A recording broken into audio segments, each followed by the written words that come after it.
तैयार रहें डराने और जानने के लिए कि जो जानते हैं उससे अधिक क्या है। यदि आप साहसी हैं तो प्रवेश करें, लेकिन सावधान रहें, क्योंकि एक बार जब आप यहां हैं तो फिर बाहर निकलने का कोई मार्ग नहीं है। आपका स्वागत है स्नैप स्टोरीज में, जहां हर कहानी एक अंधकार भरे मनुष्य की मनोविज्ञान के सबसे गहरे कोनों में एक भयानक यात्रा है। वो कहते हैं इंसान की जिंदगी उसके जन्म से शुरू होती है और मरने पर खत्म होती है, पर क्या मौत ही इंसान की फाइनल डेस्टिनेशन है? कि कुछ सवाल ऐसे हैं जिनका जवाब आज तक सही नहीं दे पाई, पर कहीं ना कहीं उन सभी मिस्टीरियस सवालों के जवाब स्पिरिचुअलिटी में मिल सकते हैं। और इंडिया में स्पिरिचुअलिटी की सबसे मानी जाने वाली लोकेशन है वाराणसी यानी बनारस। एक 19 साल का लड़का था, उसे ट्रैवल करना बहुत पसंद था, इसलिए वह हर हफ्ते कहीं ना कहीं निकल जाता था। रॉय काफी टाइम से बनारस जाना चाहता था, पर उसे जाने के लिए कोई साथी नहीं मिल रहा था। रॉय लोगों से पूछ पूछ कर तंग आ गया था, इसलिए उसने डिसाइड किया कि वह खुद ही अकेले बनारस घूमने निकल जाएगा। अब हुआ है को आवत में अपना कैमरा लिए वह बनारस पहुंच गया और उस अद्भुत शहर को एक्सप्लोर करने लगा। 1-2 दिन बनारस घूमने के बाद अब रॉय डिसाइड किया कि वह रात में मणिकर्णिका घाट जाएगा। मणिकर्णिका घाट पूरे इंडिया का सबसे फेमस शमशान घाट तथा वहां दिन रात लाशें जलती थी। दिन में वहां पर बहुत भीड़ होने की वजह से रात में वहां जाने का सोचा। रॉय ने जोश में यह डिसीजन तो ले लिया, पर जब और रात को घाट के पास पहुंचा तो उसकी रूह कांप उठी कि उसकी आंखों के सामने कई डेड बॉडीज विल रही थी। मरे हुए लोगों को इतने करीब से देखना काफी डरावना था। यहाँ पर रॉय ने पहले ही यह सब चीजें इंटरनेट पर पड़ी हुई थी है। अपना दिल पक्का कर रॉय ने जैसे ही घाट पर एंट्री की, उसके पेट में जोर से दर्द हुआ, मानो उसके अंतड़ियों को कोई जोर से मसल रहा हो। कुछ सेकंड्स में उसका दर्द चला गया, पर रॉय को अपना शरीर बहुत भारी सा लगने लगा है। समुद्र से तेज हवा आ रही थी, लेकिन उस तेज हवा में भी रॉय को एक अजीब सी घुटन महसूस हो रही थी कि घुट पर आगे बढ़ते हुए उसे अपनी बाई ओर एक बड़ा सा घर दिखा। उस घर की छत पर एक शेर का पुतला बना हुआ था कि उस बड़े से घर में हर जगह बड़ी बड़ी लाइट लगी हुई थी, पर उस घर की ट्विटर डोंगरी में एक ऐसा होना था जहां बिल्कुल अंधेरा था। आगे बढ़ने के लिए फ्राई को उसी के सामने से ऊपर झंडा का प्रोयर ने एक गहरी सांस ली और हिम्मत जुटाकर आगे बढ़ने लगा कि तभी उसके पेट में फिर से धर्म शुरू होने लगा कि इस बार वह दर्द इतना ज्यादा था कि रॉय दर्द के मारे बेहोश होकर जमीन पर गिर गया। रॉय पूरी तरह होश में नहीं था, पर वह समझ पा रहा था कि कोई उसे अपने हाथों से खींचकर जमीन पर घसीटते हुए कहीं लेकर जा रहा है।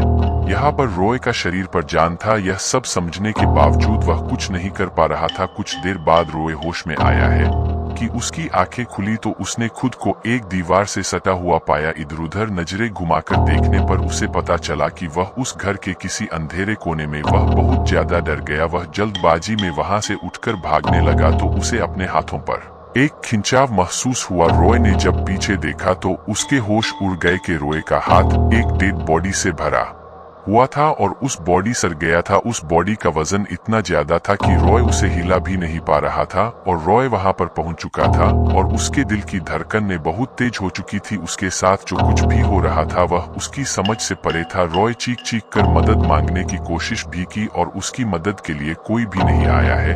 रॉय उसी घर की दीवार से सटकर बैठ गया और सुबह होने का इंतजार करने लगा कि वहां बैठना उसके लिए बहुत ही ज्यादा दिल दहला देने वाला था। पर उसके बाद जो उसके साथ हुआ था उससे रॉय कपिल मनोर रुकी गया हो और ऑयल को अपनी आंखों के सामने एक औरत आग की लपटों में जलती हुई खड़ी दिखी। उसका पूरा शरीर आग में झुलस रहा था और उस औरत के चेहरे पर कोई भी एक्सप्रेशन नहीं था। वह बस चुपचाप होकर रॉय को देखे जा रही थी। उसे देखकर रॉय जोर जोर से चीखने लगा। उसका दिल इतनी जोर से धड़क रहा था कि उसे डर था कि कहीं उसे दिल का दौरा ही ना आ जाए। पर कुछ ही सेकंड्स में कि रॉय की आंखों के सामने में राख बन गई। तभी उस रात के पास एक अघोरी आकर खड़ा हो गया और उस राख को एक कपड़े में इकट्ठा करने लगा है जिसे देखकर रॉय और भी ज्यादा डर गया और अपने हाथ जोड़कर फूट फूट कर रोने लगा और अपनी जान की भीख मांगने लगा। वह अघोरी धीरे धीरे उसके पास आया और रॉय के साथ बनी बॉडी को उससे अलग करने लगा कि उसका चेहरा बहुत ही ज्यादा भयानक था। क्रॉच पागलों की तरह बस रो ही रहा था कि तभी उस अघोरी ने उसके मुंह पर हाथ रखा और उससे कहा कि वह जगह उसके लिए नहीं है और उसे तुरंत वहां से चले जाना चाहिए। कि वहां से छूटते ही बिना पीछे देखे बस घाट से दूर भागता रहा कि भागते भागते ही वो अपने होटल रूम वापस पहुंच गया कि उसे पूरी रात नींद नहीं आई और वह सुबह 5 बजे ही होटल में बने छोटे से मंदिर में जाकर बैठ गया। उसे डरा सहमा देते वहां के पुजारी ने उससे उसकी घबराई हुई हालत का कारण पूछा कि रॉय से रहा नहीं गया और उसने सब कुछ पुजारी को बता दिया। वह सब सुनकर उस पुजारी के भी होश उड़ गए और उस पुजारी ने रॉय को समझाया कि मणिकर्णिका घाट को महाशमशान घाट भी कहा जाता है और वहां रात में अघोरी अपनी पूजा संपन्न करने आते हैं। रात के समय काली शक्तियों सबसे ज्यादा ताकतवर होती है। हो सकता है कि रॉय ने वहां जाकर किसी अघोरी की तपस्या में अनजाने में कोई विघ्न डाल दिया हो है और इसीलिए रॉय के साथ वह सब हुआ। रॉय यह सब सुनकर बेहद डर लगने लगा, पर पंडित जी ने उसे सांत्वना देते हुए कहा कि अब वह सुरक्षित है, पर आज भी गौर हो उस रात के सपने आते हैं जो उसने उस रात देखा, उसे शायद कभी नहीं भूला पाएगा। यह सब होने के बावजूद क्या आप मणिकर्णिका घाट यानी उस महाशमशान घाट पर रात में कभी अकेले जाने की हिम्मत करेंगे? हमें कमेंट में जरूर बताइए। हाँ, कहानी अच्छी लगी तो इस वीडियो को लाइक जरूर कर दीजिएगा और चैनल को सब्सक्राइब कर दीजिए।